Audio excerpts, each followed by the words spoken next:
Jika kita lihat saluran ini tertimbun, misalnya persepsi pertama, saluran ini sengaja ditimbun oleh manusia pada waktu itu dari sini. Dahulunya dimungkinkan saluran kuno ini setelah dilapisi oleh semen kuno atau yang terbuat dari campuran tadi, kemudian ditimbun oleh tanah. Nah ini dengan cara agar bisa nyokot gitu, bahasa Jawanya itulah tasi situs Blimbing ini yang sangat luar biasa dengan isi dari Prasasti Cunggrang. Kemungkinan memang yang dimaksud di sini adalah sebuah saluran air menuju ke sebuah tempat di sana. Ada semacam petirtaan atau pemandian kuno yang sangat besar dan sangat megah yang dalam Prasasti Cunggrang disebut Sangyang Pancuran Ipawitra. Guys, jangan lupa like, subscribe, dan komen ya kan.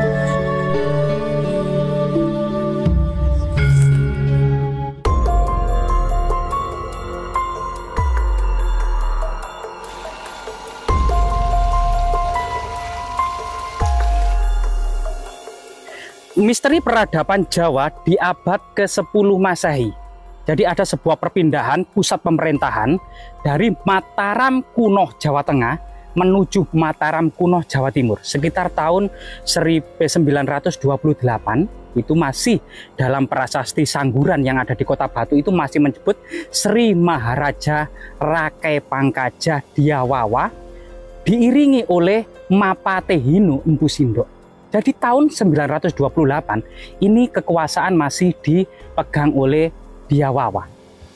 Kemudian di Prasasti Cunggrang 1 km dari lokasi ini sudah berangka tahun 929.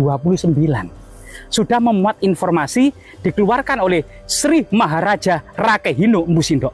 Lah, dari sinilah kemudian terjadi sebuah interpretasi bahwasanya sekitar pada akhir-akhir tahun 928 terjadi perpindahan besar-besaran masyarakat dan peradaban Jawa Tengah menuju Jawa Timur. Hal itu kemudian dalam Prasasti Cunggrang gitu ya, jika kita menelaah, selain memuat nama Sri Maharaja Rakehinu Empu Sindok, juga memuat tentang pembebasan pajak dan pungutan dari desa Cunggrang, dan sebagai gantinya masyarakat desa Cunggrang merawat Sangyang Prasada Isi Lunglung sebagai sebuah candi tempat pendarmaan dari mertua Empu Sindok yang bernama Rakai Bawang ya. Rakai Bawang ini merupakan ayah dari permaisuri Empu Sindok yang bernama Parameswari Diakebi. Nah ini, atau Rakai Mangibil Parameswari Diakebi. Entah kemana situs yang dimaksud dengan Sangyang Prasada Ising Lunglung. Nah, sebuah candi besar yang berada di desa Silunglung. Saat ini di area ini sudah tidak kita kenali lagi nama desa yang bernama Silunglung. Nah ini. Sedangkan memuat informasi yang lain adalah masyarakat Cunggrang juga bergotong royong agar merawat Sangyang Pancuran Ipawitra. Nah, selama ini para sejarawan menduga Sangyang Pancuran Ipawitra adalah Candi Sumber Tetek ya, yang ada di Dusun Belahan, Desa Wonosunyo. Tetapi dengan ditemukannya saluran air raksasa terpanjang di dunia ini, akhirnya kemudian yang dimaksud dengan Sangyang Pancuran Ipawitra tidak lain dan bukan berhubungan dengan situs ini. Nah, selain kemudian informasi dari Prasasti Cunggrang itu juga memuat agar masyarakat Cunggrang juga bergotong royong sebagai yang sebagai gantinya setelah dibebaskan oleh Empu Sindok dari segala pajak dan pungutan, sebagai gantinya setiap tahun sekali mempersembahkan paraga sekar gitu ya, semacam uang atau sodakoh gitu ya, kepada Sangyang Asrama Ipawitra. Nah, Sangyang Asrama ini sampai saat ini masih dikuatkan oleh sebuah situs yang ada di Belahan ya, Gapuro Lanang dan Gapuro Wedok di Desa Wonosunyo. Namun kemudian Sangyang Pancuran Ipawitra ini boleh jadi bukan Belahan, karena situs Sumber Tetek Belahan ini identik dengan candi pendarmaan dari Raja Airlangga. Inilah kemudian sebab-sebab terkuaknya saluran air yang luar biasa sekali Yang artinya memang keterkaitan antara kemudian prasasti Cunggrang dengan saluran irigasi ini yang diduga sepanjang saluran irigasi ini dari sini itu 1 kilometer menuju sekitar prasasti Cunggrang, yang diduga di sebelah sana nanti itu ada semacam situs petirtaan. Yang dimaksud dalam prasasti Cunggrang adalah Sanghyang Pawitra, Sanghyang Pancuran I Pawitra. Nah ini.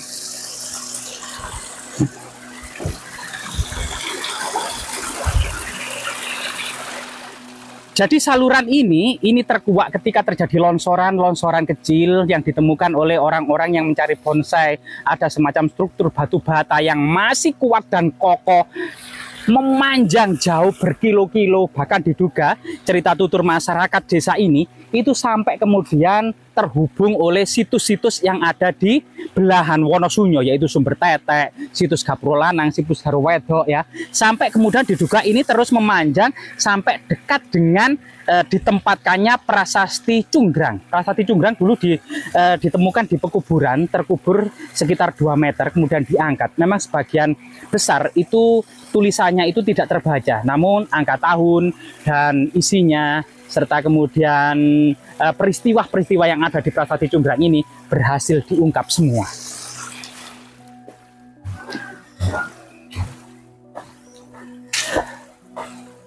Ya. Jadi sistem saluran pada masa kuno, terutama ini kenapa identik dengan korelasi ya, korelasi antara prasasti Cunggrang dengan saluran irigasi ini. Yang pertama adalah jenis batu batanya. Jadi batu bata ini bukan era kerajaan Majapahit. Jadi secara artefaktual itu ada kajian tentang batu bata. Batu bata era kerajaan Majapahit itu lebih tipis biasanya, ketebalannya sekitar 3 cm sampai 4 cm. Sedangkan di sini semuanya murni ketebalannya antara 8 cm sampai 10 cm. Dan semuanya tidak ada yang kemudian bercampur dengan batu bata yang ketebalannya sekitar 3 cm. Yang menandakan batu bata di sini murni dengan ketebalan sekitar 8 cm sampai 10 cm. Nah, kajian secara artefaktual jenis dan karakter batu bata ini menandakan bahwasanya batu bata yang digunakan dalam struktur saluran irigasi kuno ini menandakan sekitar batu bata yang digunakan dalam peradaban Jawa abad ke-10 sampai ke-11 Masehi.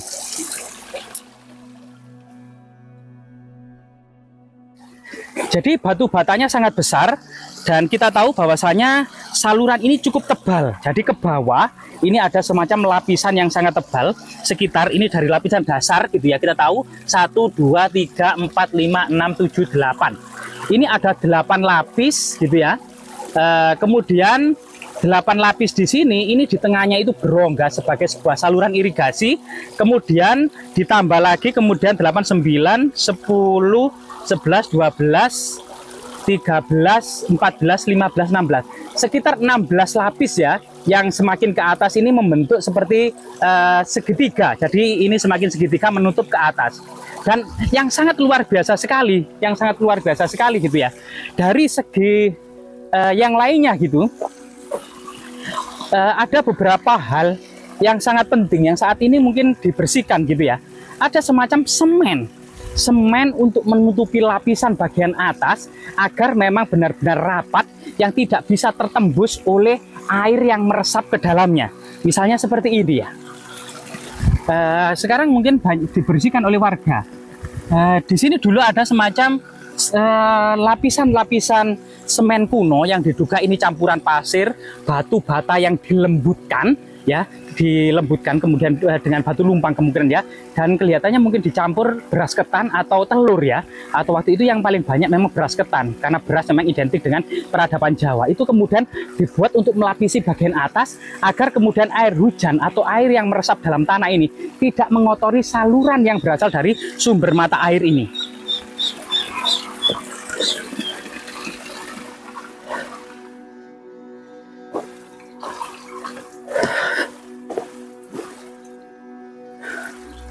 Nah, sedangkan di bagian sini ini ada semacam pertanda entah ini pertanda ukuran ya, mungkin ini pertanda semacam tempat meletakkan gentong atau tempat meletakkan arca atau tempat meletakkan sesuatu yang sangat misterius pada masa kuno.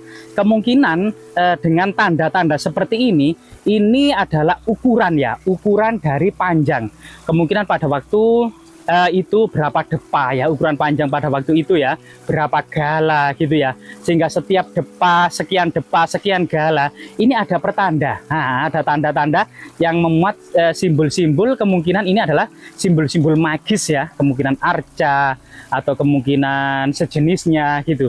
Nah, ini luar biasa sekali, dan saluran ini memang sampai saat ini belum disempurnakan penggaliannya.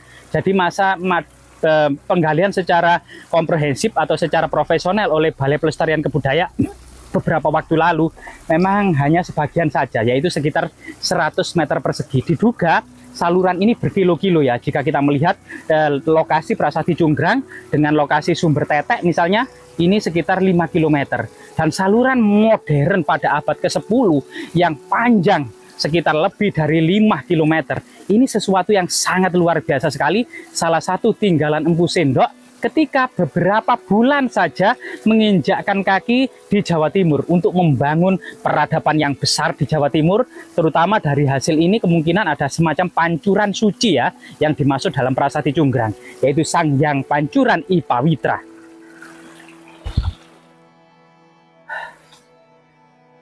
Ya, beberapa lokasi di sana juga kemudian digali, namun cukup jauh karena memang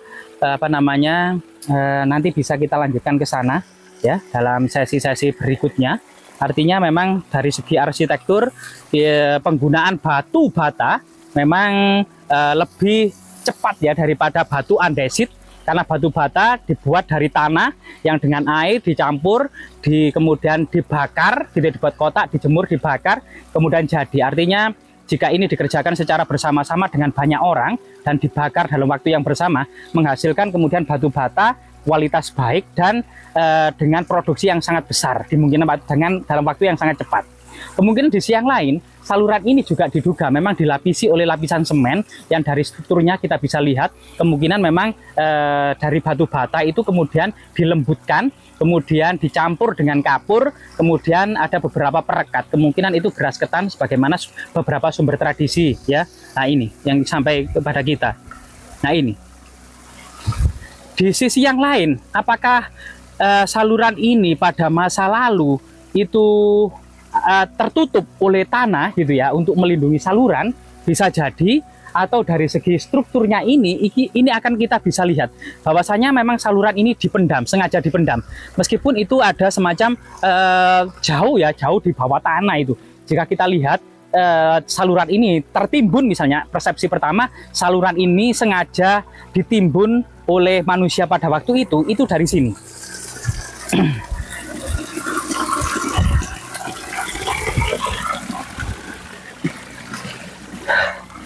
Jadi dalam arsitektur, agar kemudian bagian sana bisa merekat dengan tanah, ini ada bagian-bagian yang menjorok.